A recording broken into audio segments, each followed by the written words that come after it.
time is pressing and wine waits for no man or woman.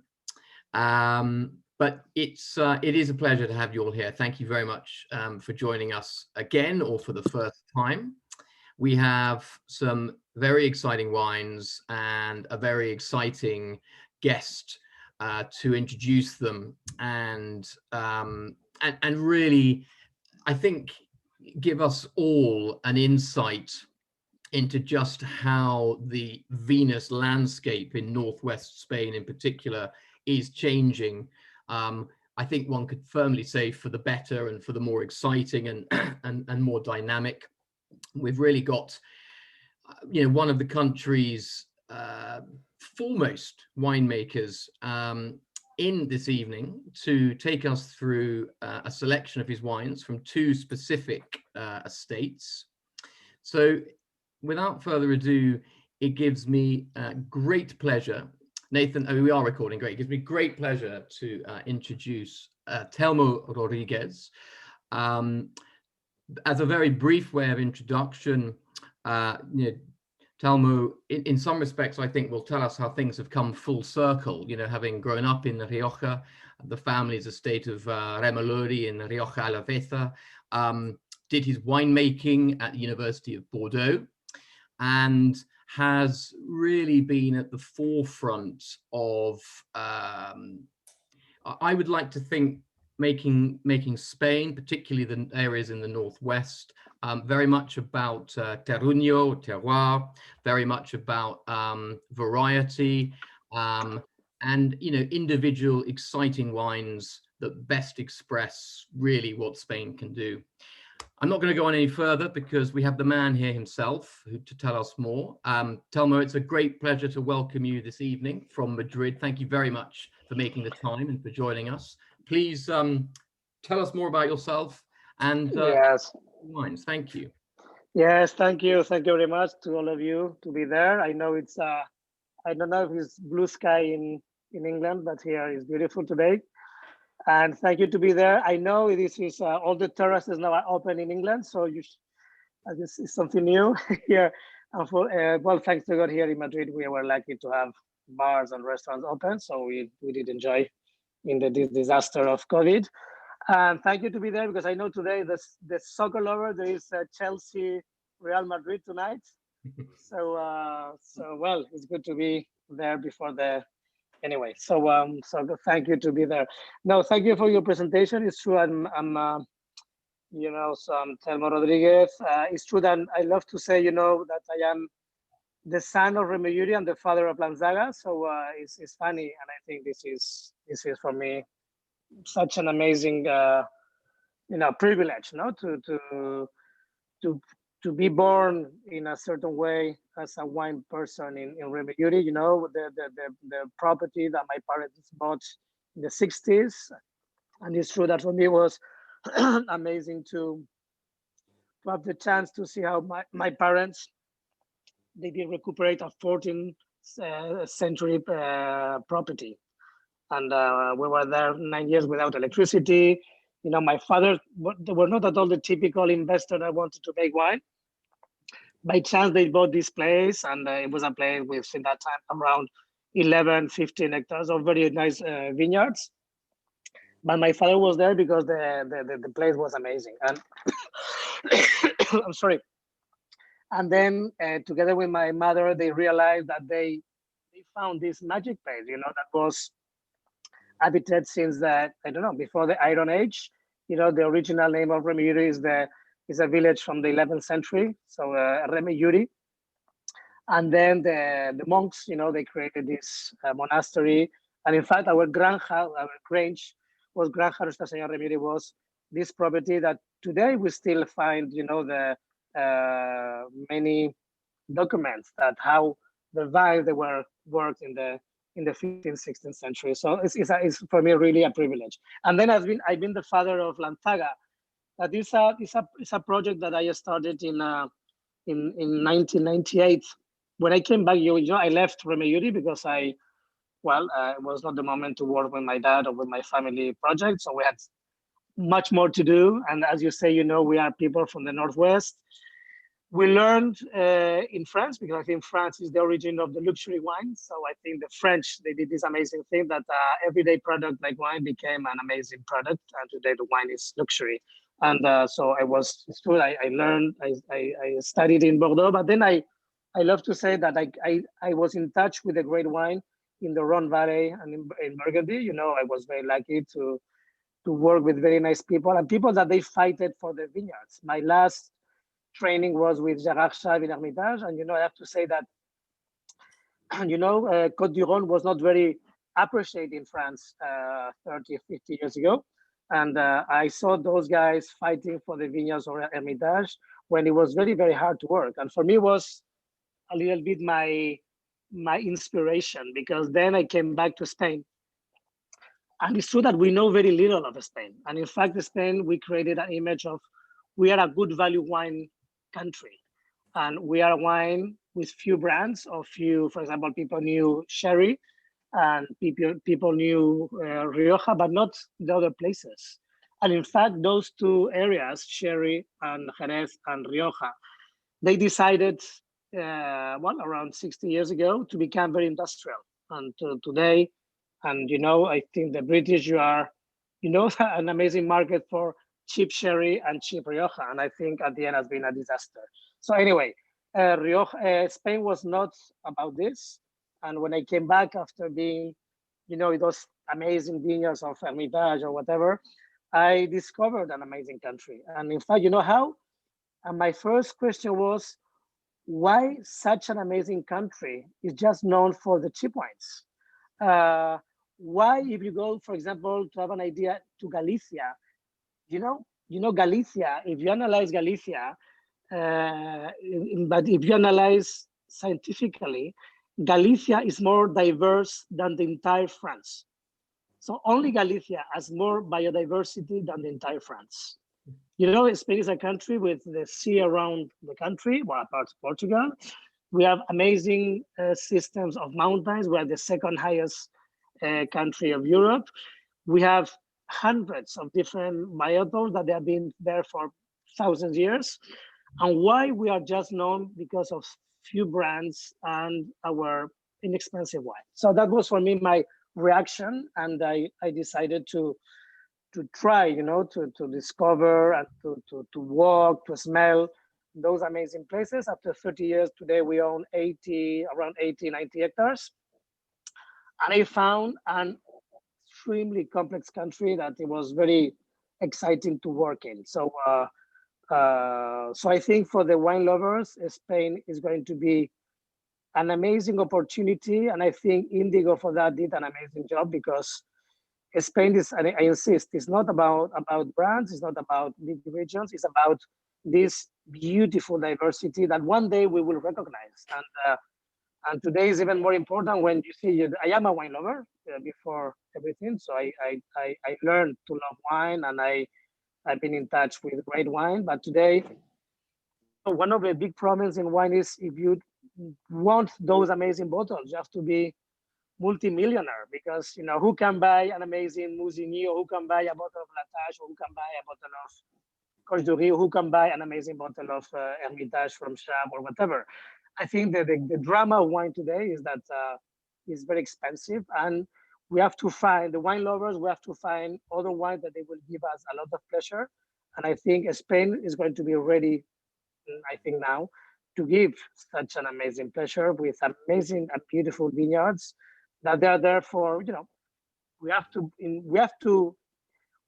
to pay, we have to help, because one of the dramas in Spain is that our vineyards are very difficult to work. And always I love to say that our vineyards sometimes are 3 or 4 times more complicated to work than a Grand Cru in Bordeaux. We produce half and we are paid 10 times less. So really, the wine producers like me, we are heroes in a certain way, because we are not taken very seriously in any way. So this is my first idea for all of you. Spain will become an amazing country to have beautiful, to have, a big emotions with great wines, but we have to fight for them. And please, one thing is very important. believe in people, don't buy brands, don't buy industrial wine, and try to focus in the beauty of Spain that normally they are not connected with the big brands and big companies. So this is my first I don't know if it's provocation, or this my first I don't know, my first idea, not First to. statement. Well, tell me, perhaps at this point we could raise a glass to that, support the little guys, support the terroirs with a glass, and you can tell us more about the Blanco 17, please. Yeah, so well, we'll start with Remelluri Blanco. This is a very radical way to call my white wine. So in fact, you know, the white Remelluri was a project that I started because my father was not allowing me to do a red wine. So when I came back from all excited from France after working with all those amazing guys that I've been working with, my father, that he was very intelligent, told me, you know, Telmo, in Spain we are not ready to produce a great wine. And I was shocked, but then I was agree. At the end, I realized that because, you know, I'm sure mainly of all the Rioja that you know, I think they are produced in million bottles. That means that we created a kind of style, but we were not ready to produce an amazing wine. So I decided to, as I said, I asked to my dad, look, I'm okay. I'm not, maybe we are not going to go for this amazing red wine, but I asked my father the permission to produce a white wine. So I think today Remelluri, but today I think there's been a change because, you know, I came back to Remelluri in 2010. So since then, I think the movements have been amazing. But anyway, before that, in the 90s, I started this project of the white Remelluri. I called white Remelluri because it was the white picture of Remelluri. I didn't want to talk about the grapes. I didn't want to talk about, in that time, you know, the fashion was to say barrel fermented or this or that. But I wanted to show the beauty of Remelluri in white. You know, Remelluri is an amazing property. We have 94 hectares. We are in the highest part of Rioja. I see the picture behind you. You see this amazing mountain, you know, at 1,200 meters, you know, the clay of the mountain, those beautiful valleys, you know. I think, you know, I really feel in love with Remelluri because really it's a very, very magic place. And we've been making grapes there for more than 1,000 years. So Remelluri White for me I had two challenges. One, I love to recuperate the original culture of the field blend. You know, Remelluri is a blend of 9 different grapes. I love Spain as a field blend country. You know, the field blend culture is the oldest culture of Europe. But you know, when the vineyards in the past, they were all field blend. So I wanted to talk about this field blend culture, and then I wanted to talk about the diversity of Remelluri. You know, to have an idea, this wine I produce around 8,000 bottles, and I start the harvest late September, and I finish in November. The last grapes of Remelluri are normally harvested with the snow. So really, we are an Atlantic vineyard. We are a vineyard very in the limit, if you want. For example, the last vineyards is true that I normally harvest 2 or 3 times because I need time because it's very, you know, it's very late, you know, and the grapes are maturing very, very slowly. So it's amazing that just to produce 8,000 bottles, we work a lot. Because imagine a wine that you start working in September and you finish in November just to produce a few thousand bottles. It's a lot of work, but it's a lot of excitement for us. So I love this expression of Remelluri. I think that you know, 17 was was a complicated vintage. You know, the last vintages in Europe haven't been easy. So with 17 we had frost, and so we had a small production of white. And but I love the 17 today. You know, Remelluri is a very gastronomic wine that normally, or you drink it very young, or you drink it after 15 years. You know, so it's a wine that aged very well, like all the great wines. They age very well, and you see, for me, in the Blanco, you see the complexity of the mountain, of those, you know, those sites that they are maturing very slowly. You smell the rosemary, you smell the herbs of this mountain that you have behind. And well, I think for me it was a very exciting adventure. Today, the wine goes in the same direction because the Rioja system is a system that the wineries they create names, and then you buy grapes, you buy wine in bulk. It's a little bit the champagne model. The houses of Champagne, they are everything goes around the style, and you can buy wines. So my idea with Remelluri when I came back is all Remelluri is made just in our property. We decided to abandon the business because the great business in Rioja is to produce as much as you can as cheap as you can. So is why the big success in England from Rioja were people like Riscal, Rioja Alta, Cune, Muga, that they do a lot of wine and they are not related to a place. So sometimes for me, the frustration of Rioja is that many times you don't know where the wine comes from. In fact, something that maybe is scary, but I'm going to tell you, is the origin of the wine in Rioja is given by the bottling line. If the bottling line is in Aro, the wine is say that it's from Aro.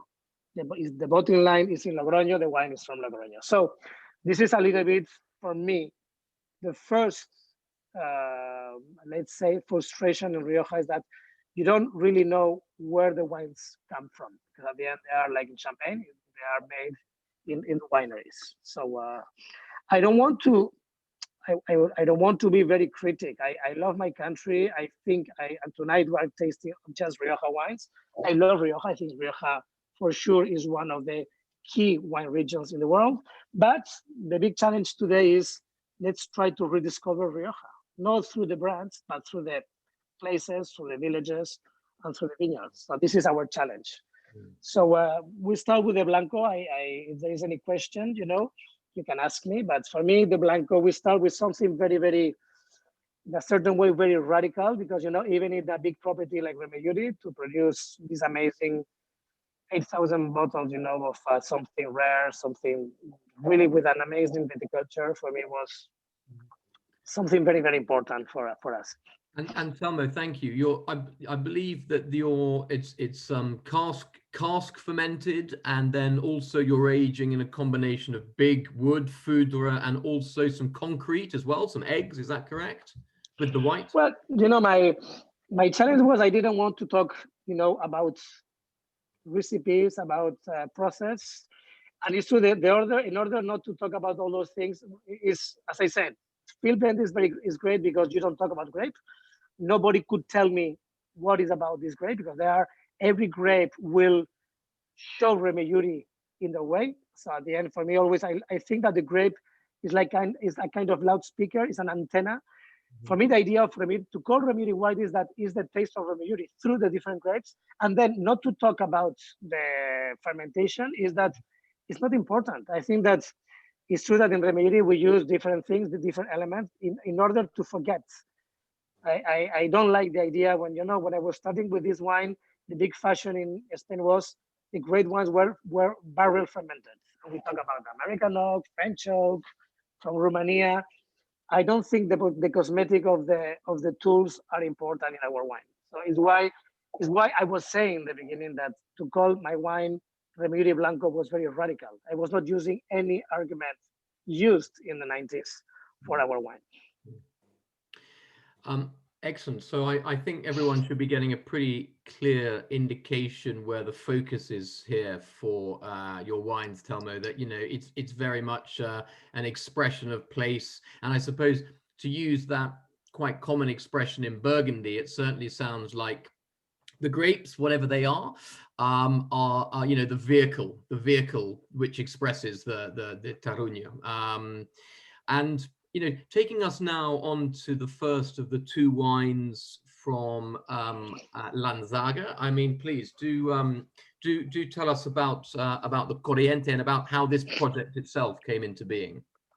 Well, as I said, I'm the father of this project. That when I decided in the 90s to come back, in the 90s, at the end of the 90s, a lot of people knew me because we were like challenging this, to go to to Gredos, to Malaga, to Galicia, to different places, because we did a lot. But at the end, we love this idea that to rediscover Rioja. So for me, it was very clear how I wanted to come back to Rioja. I was born in Beira, as I said, but I wanted to come back to a Rioja of the 18th century. For me, many people think that the origin of the Great Rioja was the French merchants because of the phylloxera crisis, that they went to Rioja to supply, their markets. But I think for me that was the end. For me, I'm much more interested in the 18th century than in the 19th century. Why? Because Rioja in the 18th century was all about villages. If you travel around Rioja, we have 160 villages around, and every village has its neighborhood of the sellers. They were growers, and I'm very, I'm nostalgic of this time of Rioja. And I love this idea that every village has got a different taste. So I went to a village, and my wine is called Lanzaga because I went to the village of Lanciego. And like in a Burgundy bottle or like in a Côte d'Iron bottle, that they put, I don't know, Côte Rôtie or Hermitage or Cornas, or I wanted to call my wine from something specific. I didn't want to have a fancy name or to a marquee name. I wanted to talk about the place. And again, I think Lanzaga was a very radical name because it was Lanciego. It's like to put Musigny or Volnay in your label because you are talking about something specific. I didn't want to speculate with the name. So I went to the village of Lanciego, and my dream was to have 15 hectares because I think 15 hectares, I think today we have a little more, maybe we have 18 hectares, was a very human size. And I wanted to go back to the village. I wanted to go back to the human size. If you see in my labels, I put the name of the village and I put the number of the bottles. And this must seem stupid, but I think it's very, always I say to the sommeliers, look, always ask how many bottles are made in this wine or in this brand.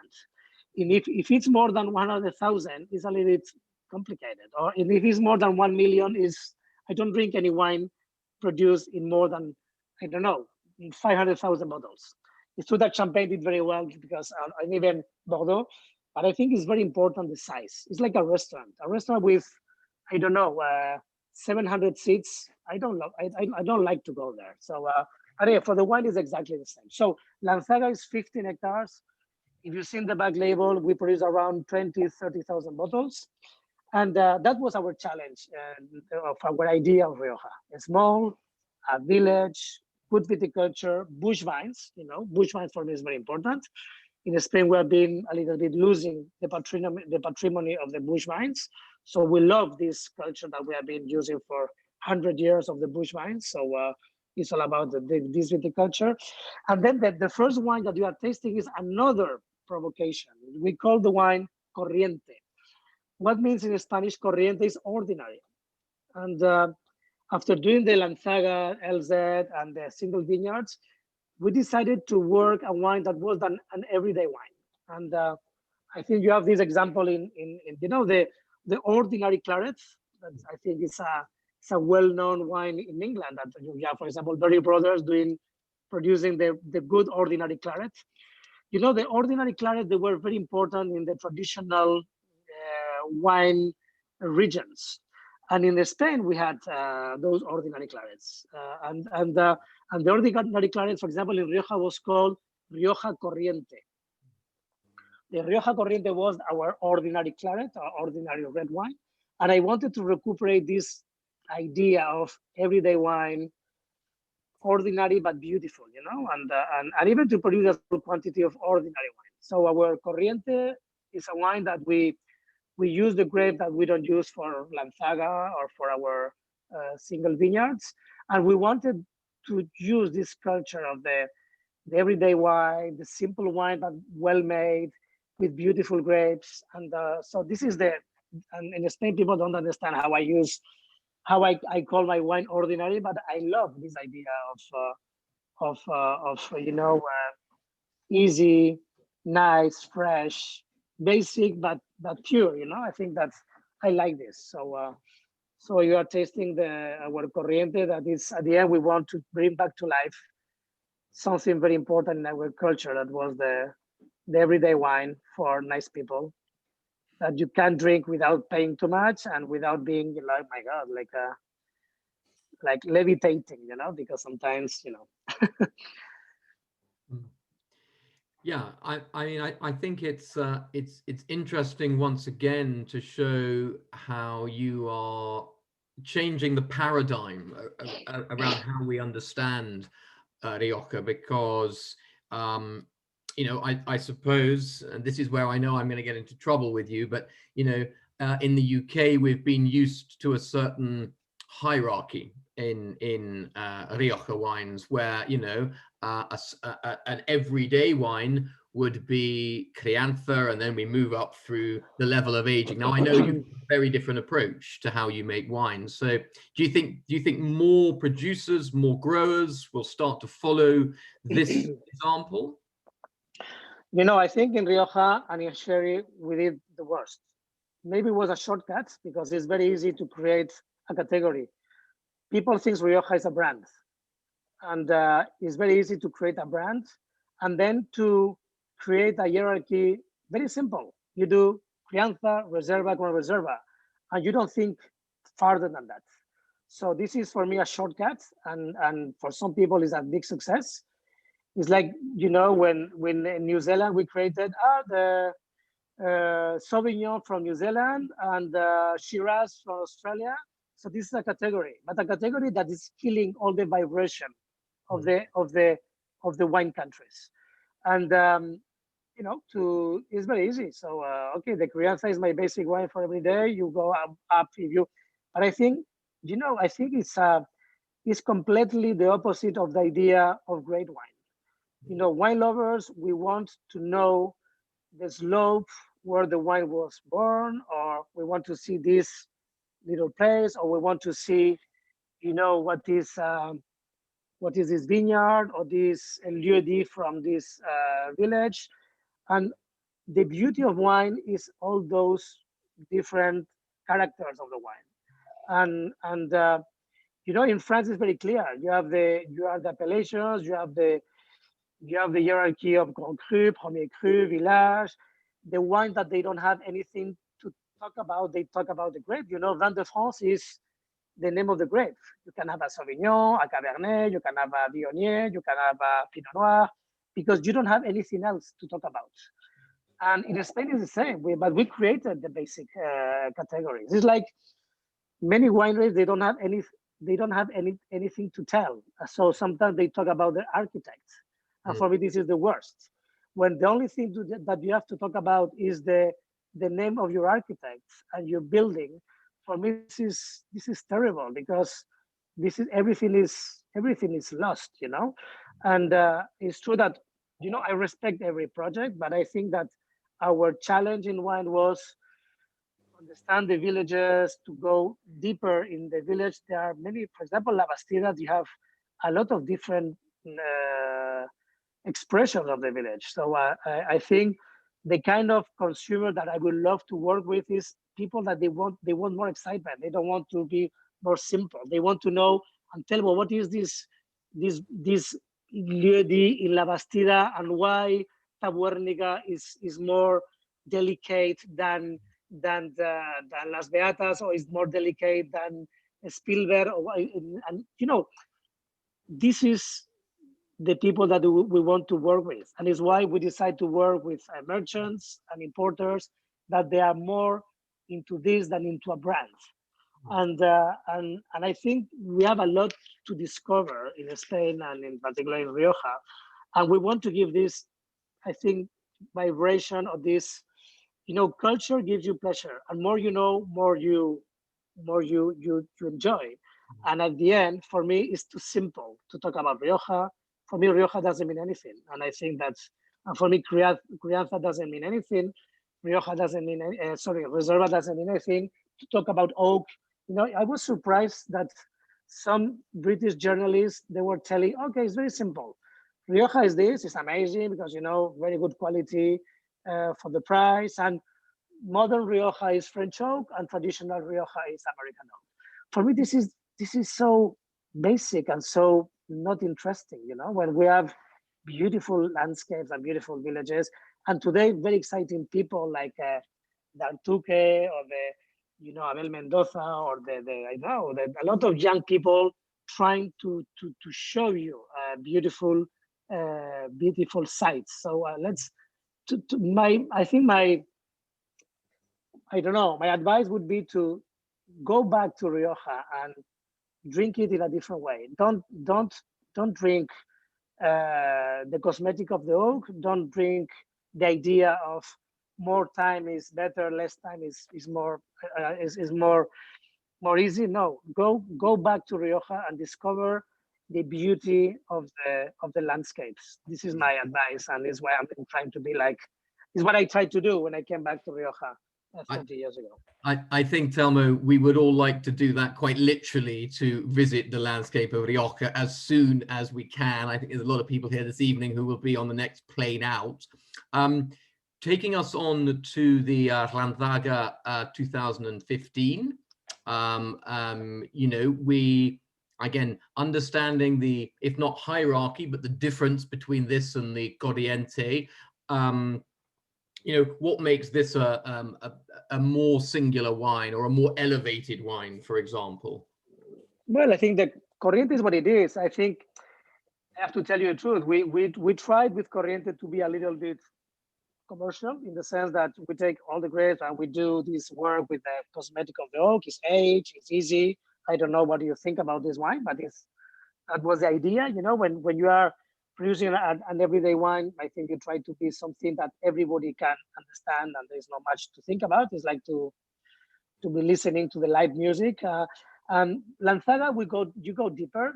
Lanzaga, we selected the best grapes from our best vineyards, that you see more in a more delicate way the tannin of Lanciego, and I think it's more precise. And I don't know if the 15 how many bottles we did produce from the Lanzaga, but this is, you know, is more than, you know, when you arrive to a village, you have the first approach, but then you start knowing the people. You go to the market and you see what people are eating, or you go to the bar and you have more. And at the end, Lanzaga 15, I think, is a very interesting vintage. I think a little bit spicy, mature, but you have more the sense of the village of Lanciego. Lanciego, I did choose Lanciego because it's in the Rioja Alavesa district, but we are a kind of limit. We have a blend of Mediterranean, and we are in a limit of culture of grapes. So you have a little bit of the freshness of the mountain. Lanzaga, you know, we have a very original garnacha in the village. So we use a percentage of the garnacha that will remind you that the attraction of Rioja is this blend between the Mediterranean that comes from the Ebro Valley and the Atlantic that comes from the sea, that we are quite close from the sea. And I think Lanzaga is a good example of this Rioja that is in between the sea and the Mediterranean climate. No? So I don't know, what do you think about, you know, if you see those differences of the character, you know, that is more marked in the Lanzaga. So would it be fair to suggest that that for you and others, the more elevated wines, and frankly, by more elevated I mean more expensive, more elevated wines are more about an ever deeper sense of place, an ever more precise expression of a place than it is about the oak, the aging, that. Of course, you know, in our category, you know, when you are Spanish and you are from Rioja, you have to be, you know, we don't have a hierarchy in Rioja, so doesn't exist a hierarchy. The brands are very important, so there's people that they know the brands and they are more focused in brands. You know, our challenge has been very clear. You know, we have to be very honest with our customers. And for me, Lanzaga is, I selected the vineyards and I know which vineyard they can produce Lanzaga. It's like when you are in Meursault, what is Grand Cru or what is Village or what is Premier Cru. I think you know, as a grower, you know which are your best grapes. And the best grape is the grape that is more precise. There is more beauty in this grape and you work better. And you know, our viticulture is all, you know, we have been the biggest property. That was amazing, but we had all our vineyards, they were work in a very organic, very beautiful, and very deep way. So we do an extra work in those vines, and we prepare our manure, and we try to be more precise, because we we know which are the best vineyards that we have from Lanciego, and we decided to buy vineyards in Lanciego that they were going to show better, the character of Lanciego. So the transparency of the grapes, the tannin of these Lanzaga grapes are very special, and for example, the grape that why we put some grapes into Corriente, because they haven't got this precision. They don't have this focus, and maybe you lose a little bit the character, even if the grades are very good, but we don't see the same beauty in those grapes. At the end is, when your vineyard, even there are vineyards that we love, but for example, the top of the vineyard, we decide to separate because they are not precise enough. And at the end, always about precision. When I'm in England, you are very, very used to it's very easy to understand. You are used to Burgundy. You are Burgundy drinkers, and a village, nothing to do with a Grand Cru, and a Premier Cru is less precise than a Grand Cru. At the end, is why you decide, but maybe they have the chance that everything is very clear. But we are creating for you this classification. In the beginning, when I created Altos Lanzaga LZ was Grand Cru, Premier Cru, Village. We realized that it was not fair, because I think Lanzaga, we wanted to really insist in the beauty of a village. So we decided to concentrate the quality in Lanzaga. Altos Lanzaga doesn't exist anymore. So we want to show you, maybe, let's say it could be a Premier Cru quality in Lanzaga, maybe. And I am the one that you have to trust me, because if I have to eliminate a lot, my idea with Lanzaga in the beginning was to produce 50,000 bottles. That I think is a good quantity, but I haven't achieved this challenge of producing 50,000. I think today we are producing around 20, 25, because we don't have enough grapes of this quality. So we try to be very honest, and you have to trust me, because I haven't got a classification of Premier Cru and Grand Cru, but you have to believe in us, and you have to taste the one, and if you like, you follow, and if don't, go to another place. So it's sometimes, we have to be very, very honest, and to tell you the truth of what we do. No? Absolutely. And I suppose moving from one place to another, or almost bringing it home, as it were, if we now turn to our three wines from Remelluri, and I mean, it must be fascinating after your travels, making wine, around Spain, particularly in the northwest, as you've said. You obviously must feel a sense of home coming back to Remelluri, both physically but also in the way in which you make wine. But how have you evolved things since sort of taking over in 2010? Where is the project going?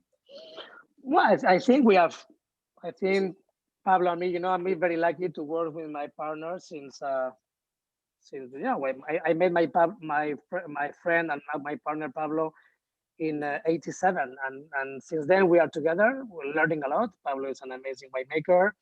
He was much more brilliant than me, and we still, and I worked with Pablo in Remelluri. Then we left. Then we created Compañía, and it's true that 15 years later we come back to Remelluri. For me, it was very, very important to come back to Remelluri, because I believe Remelluri being one of the most beautiful properties of Rioja. In Rioja, they are not properties. It was not a place of properties. The Rioja was like in Spain. You had the villages, the growers. Then the 19th century, everything changed, and they were the merchants that they created the big wineries, that they were the wines that were sent from the railway neighborhood in Aro to France and to Europe. So, Remelluri was rare because it was a property from the 14th century. So the vineyards, they were there since then. And for me, Remelluri was a dream, because everything was there for me to produce an amazing wine, but I couldn't. So for me, it was frustrating. But then I came back in 2010, and I came back because my brothers asked me to come back in the crisis of the 2008, 2009. But for me, the challenge was very simple. I said, look, I'm ready to come back, but I want a green card. I think we have to do something amazing. And now we are ready to produce a great wine.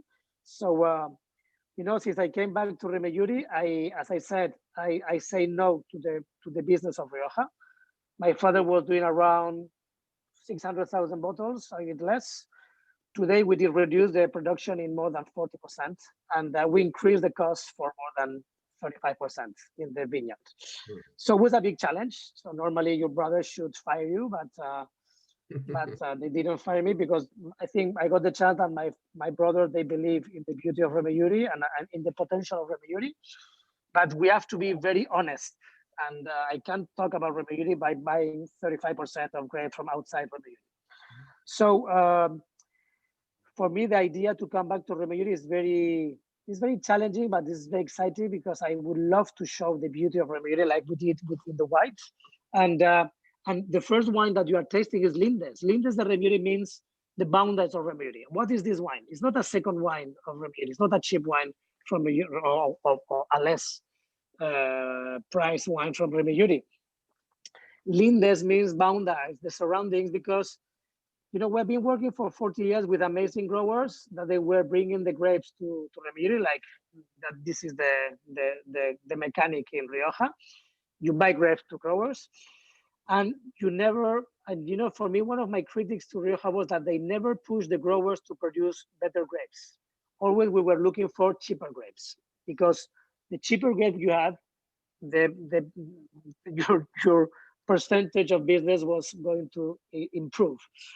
So I was sitting with my growers. I said, look, I can't blend anymore your grapes with our grapes, because I would love to talk about the beauty of Remelluri, and you are not Remelluri. You are not this estate from the 14th century. So we should find a solution. And the solution was, let's produce wine from your village, and let's try to improve your job. Let's try to push you up, not to push you down. And I say, look, we're going to do Lindes, and the argument of Lindes will be the name of your village and your name. So in the labels of Lindes, we put Lindes de Remelluri, Viñedos de la Bastida, and Viñedos de San Vicente, because Remelluri belongs to those two villages, San Vicente, La Sonsierra, and La Bastida. So that was the challenge, and today I can tell you that it's a big success, because the growers, they are producing better grapes, paying more, and I'm pushing them to become better, not to become, the drama of the Rioja was that as the grape was paid by the kilo, we did abandon many great places that it was difficult to work. Why to work in a difficult place if they are paying me by the kilo, and they are not encouraging me to produce a better grape? So this is Lindes. And when I say that the consumer, you should learn to know better Rioja, Lindes is a very clear message, and we were the pioneers on that. Taste the wine of San Vicente, taste the wine of La Bastida, and start understanding the profile of those beautiful villages. And Lindes is a wine we produce around 30, 50, 60,000 bottles. So it's this famous volume that I love. This idea of 60,000 is great, because I think it's very human size. And so now we are tasting the 16 Lindes de San Vicente. So you have a wine produced 100% with grapes from San Vicente de la Sonsierra, one of the key villages of Rioja.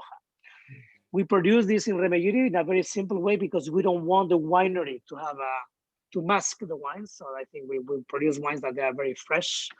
And I love this project. I have to announce that in 2020, we are producing 5 different Lindes, because other growers, they came to see me and they want to participate in this project. And I'm very proud that good growers, they want to become better by being part of the project of Lindes, the Remelluri. So, Lindes is not a wine from Remelluri. It's a wine that we did, promote, and we would produce Remelluri. But I love to say that we could consider today a completely different project it's like the Les Amis of and Claude Leflevre. That's this beautiful idea when I was working with Claude Leflevre, this beautiful idea that you help your friends or you help the growers that they are around you, but they are the wines. They are not your wines. They are the wines. And this is Lindes. Lindes is a challenge to help the viticulture to become better, to pay them more. And my big challenge is to pay more every year to the growers because I push them to do a better job. And I think this is extremely important in this project. And Telmo, before we move on to the wines made in-house, as it were, just I think some people would be interested to know a little bit about the vintage 16 as well. We've mentioned obviously 17 with two of the wines. You touched on 15. As a vintage, how did 16 compare? Well, I think that if you compare 15 to 16, I think the 16 is maybe more Atlantic vintage. We had a very, very complicated, the 5+ years of the 2000s has been terrible.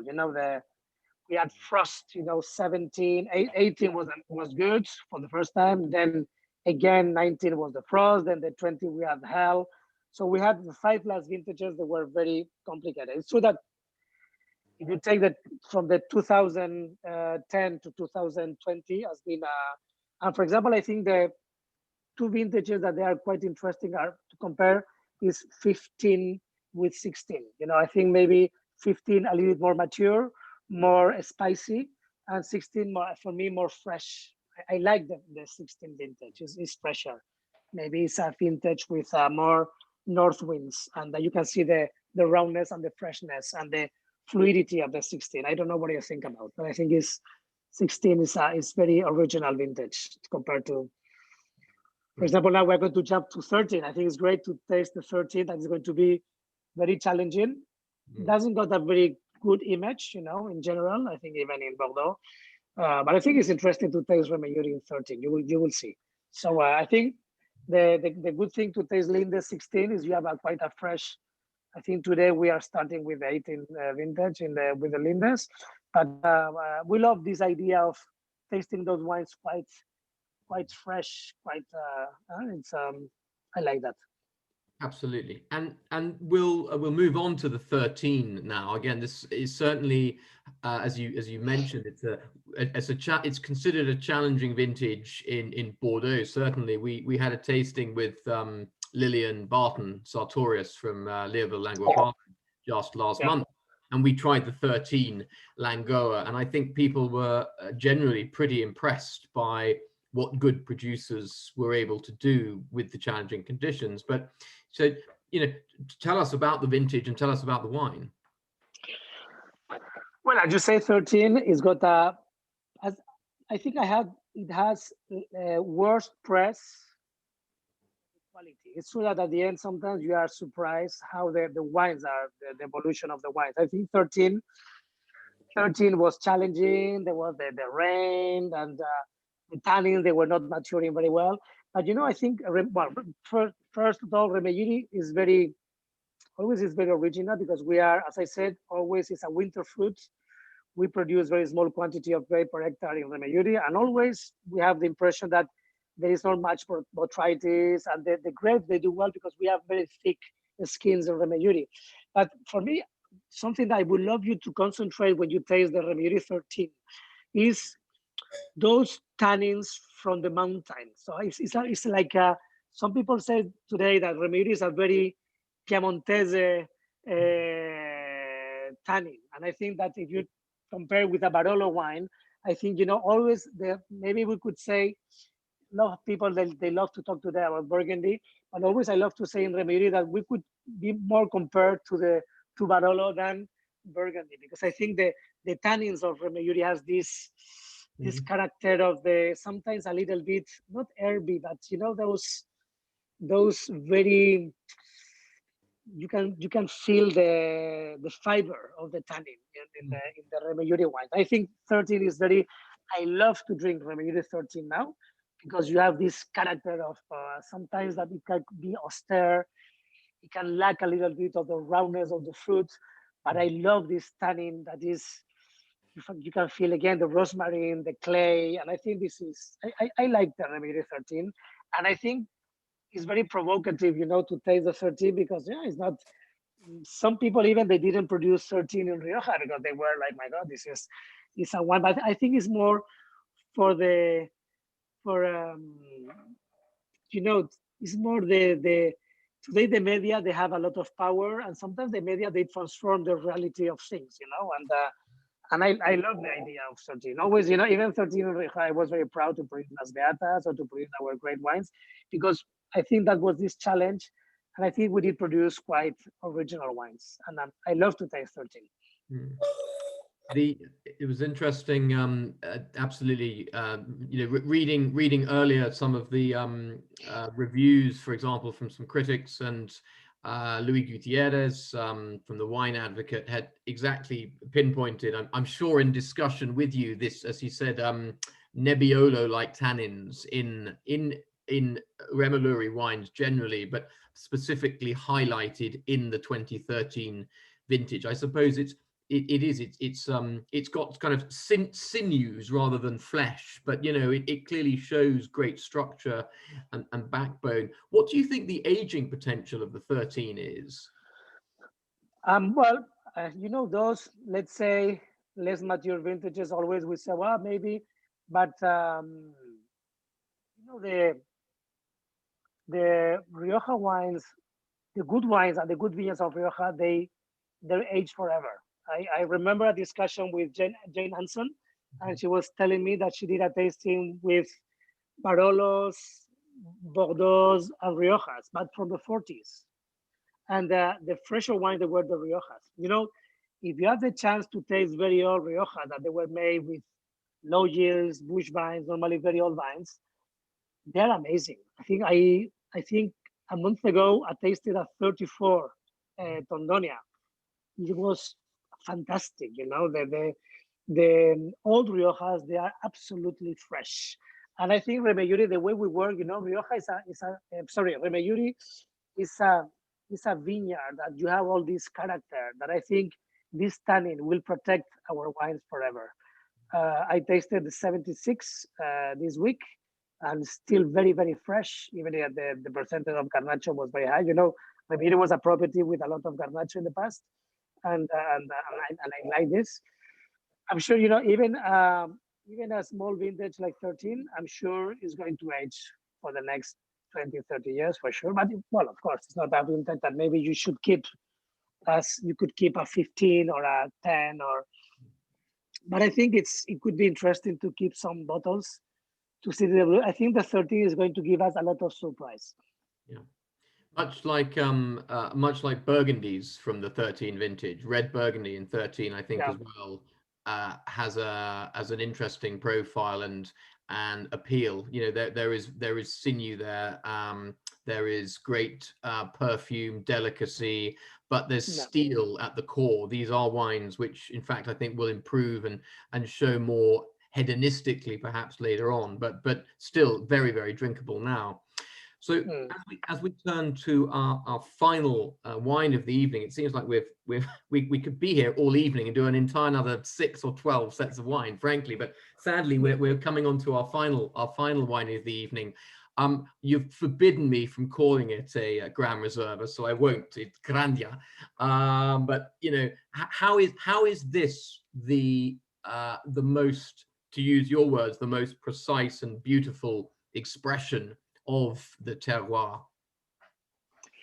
Well, my idea when I came back to Remelluri, was something a mess in Remelluri because my father was doing some time Gran Reserva, then was calling La Granja. It was a little bit, for me, I was, and still I'm learning, and I am in a moment now, the amazing, this year my father passed away, and it was amazing because it's when I decided that I start taking off vineyards and replanting and eliminating some of the vineyards from Remelluri that I don't like.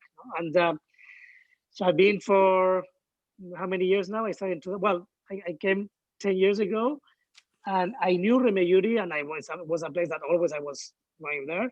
But I'm starting knowing better Remelluri, and for me, Granja Remelluri is a wine that I've been using to understand much better every single in Remelluri we have 200 different plots. And my challenge has been, I want to know which plots are able to do the most beautiful Remelluri, and the Granja was a kind of, that was the element to show me or to show us, what was the best of Remelluri. In the past, they were doing, okay, the old wines, they do Granja, the less older wines are doing Remelluri, but for me, it's not enough. So Granja for me has been a pilot. It's something teaching me what was which were the plots that they were doing an amazing wine. And when you have a property like Remelluri, is complex because it's a property. It's not a village. It's not like, some of my top wines from Rioja are Las Beatas, and now it's, we found a kind of jewel, 20 years ago, that we decided to cultivate the jewel and to create this beautiful wine called Las Beatas that today is considered one of the rarest Riojas. And that was easy because you find the talent of a plot and you produce a wine with these plots. But Remelluri is not a collection of plots, it's a property. And I have to be very, very careful because Remelluri was a property in the 14th century, and I need to show this property with the different elements. It's like you are in Lafite or you are in Margaux, you can't start producing single vineyards, and you have to, and if you are very good, you eliminate more grapes to the second wine, and you concentrate the quality of the great wine. The Pavillon Rouge helps Margaux to become a better wine. So we are in this process. So Granja for me is a wine that tries to help me to understand better Remelluri, but those are the best plots of Remelluri, that they are blended to produce the Granja. Today, Granja, we produce 10,000, 8,000, 15,000 bottles of the Granja Remelluri. And I'm learning. So 2011 was the second vintage, and for me was very important since I arrived. And only very beautiful plots are used in this Granja. And Granja, I love this idea of Grange, the Granja Remelluri, because we are a Grange, and we were the Grange of the monastery of Toloño, and we are learning, we are learning the tannin of Remelluri, we are learning the beauty of Remelluri, and maybe it's easier to learn in 50,000 or in 10,000 bottles than in 200. And when you have 94 hectares, you produce around 250,000 bottles, even if in the last vintages we produce less than 200,000. But well, I think this is, for me, Granja is a very emotional wines because I take those beautiful grapes and those beautiful Grenaches that they are 80 or 90 years old. And for me, it's a wine that I try to see deepest, deepest or deeper Remelluri. So this is the challenge. So I'm still learning, and as I say, today we have more clear the picture of Remelluri, but it's always, it's always difficult, and I hope one day we will learn exactly, the beauty of Remelluri. Well, Telmo, thank you so much. It's, it's been for me at least, and I'm sure for others with us, it's been a fascinating hour, which has just raced by. So a round of applause first of all from everyone. Thank you.